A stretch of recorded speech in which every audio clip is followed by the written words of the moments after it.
menjelaskan mengenai kearsipan sistem subjek. Sebelumnya, perkenalkan terlebih dahulu anggota kelompok kami. Saya kelas 1. Saya Amalia Putri Kusuma dari Guru Asologi. Saya Narumi Zikran Jizami, absen 14. Saya Auliana Pita Azara, absen 17. Saya Didi Oktaviani, absen 24. Saya dari Amalia Nukarin, absen 20. Apa sih yang dimaksud dengan subjek filing system? Yuk simak penjelasan dari kami. Penyimpanan sistem arsip berdasarkan di mana masalah surat itu dikelompokkan ke dalam daftar indeks atau menentukan masalah yang pada umumnya terjadi. Selanjutnya, untung atau rugi sih apabila menggunakan sistem subjek ini. Kelebihan dari sistem subjek yang pertama adalah lebih menghemat waktu, karena dapat mencakup suatu masalah dalam satu penyimpanan. Yang kedua adalah dokumen subjek dapat diluas dengan cara menyisipkan subjek baru maupun menambahkan satu subjek pada subjek utama. Yang ketiga, lebih mudah dicari.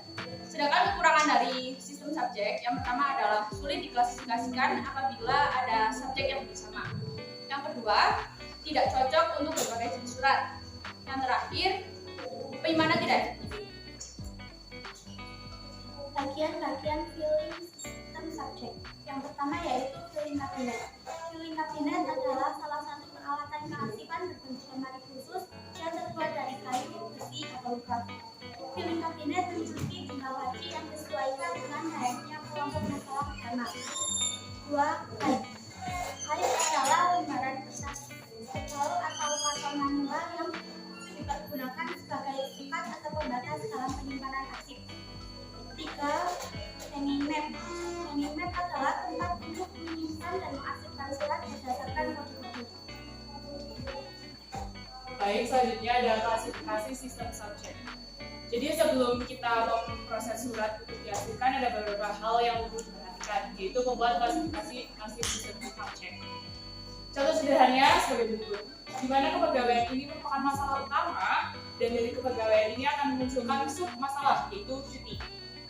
Selanjutnya dari sub masalah ini akan mengarah pada sub-sub masalah, yaitu ada cuti hamil, cuti tahunan, cuti besar. Nah, untuk hari ini saya akan mencontohkan mengenai daftar indeksnya, di mana di sini kepegawaian merupakan masalah utama yang diberi kode KP. Bisa juga KPG atau KPEK. Ini juga tergantung dari arsiparisnya itu sendiri. Selanjutnya adalah sub masalah. Sub masalah ini diberi kode menggunakan angka persepuluhan atau perseratusan. Tapi kali ini saya menggunakan angka persepuluhan, yang dimana dimulai dari 00. Selanjutnya ada sub-sub masalah. Sub-sub masalah ini diberi kode kelanjutan dari sub masalah, angka dari sub masalah, yaitu dimulai dari 01, 02, dan 03. Sehingga kalau kita ambil contoh, misalnya ada surat dari A mengenai perihal cuti besar. Kira-kira ada yang tahu nggak nih kode dari surat tersebut? Ya, benar sekali, yaitu KP titik 00 dan 03. Di mana KP itu merupakan dari kode dari masalah utama, yaitu kepegawaian, dan 00 ini merupakan kode dari sub masalah, dan 03 ini merupakan kode dari sub masalah, yaitu cuti besar. Seperti itu. Selanjutnya yaitu ada prosedur. Yang pertama melakukan pemberian kode. Menuliskan kode sesuai dengan daftar klarifikasi. Jika kode menggunakan beberapa huruf atau angka, maka yang ditulis pada surat adalah kode huruf atau angka.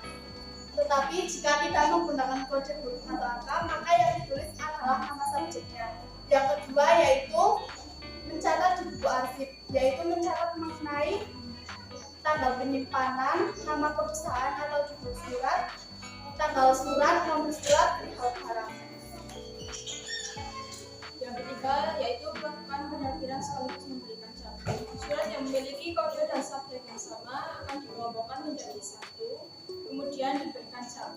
Apabila surat hanya satu, maka tidak perlu disortir. Yang keempat yaitu menyimpan surat. Penyimpanan surat biasanya di filling kabinet dan folder. Apabila dalam suatu masalah terdapat sub masalah yang sama, maka akan diurutkan sesuai dengan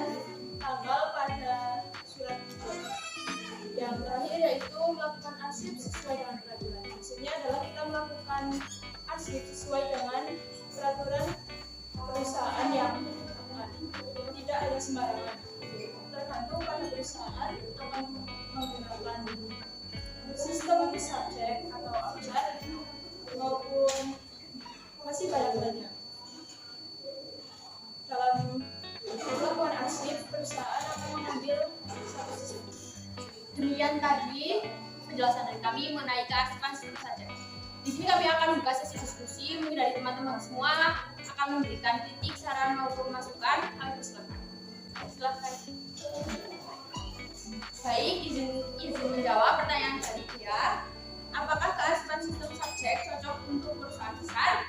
Jawabannya ya, karena kearsipan sistem subjek ini sudah banyak digunakan di seluruh perusahaan. Ini sering digunakan gitu, soalnya mudah.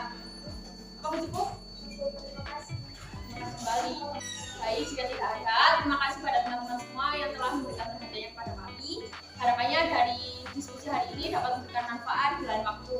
Karena dirasa presentasi dari kami sudah cukup, saya sebagai moderator akan menutupnya dengan pantun. Pagi hari makan super mie. 1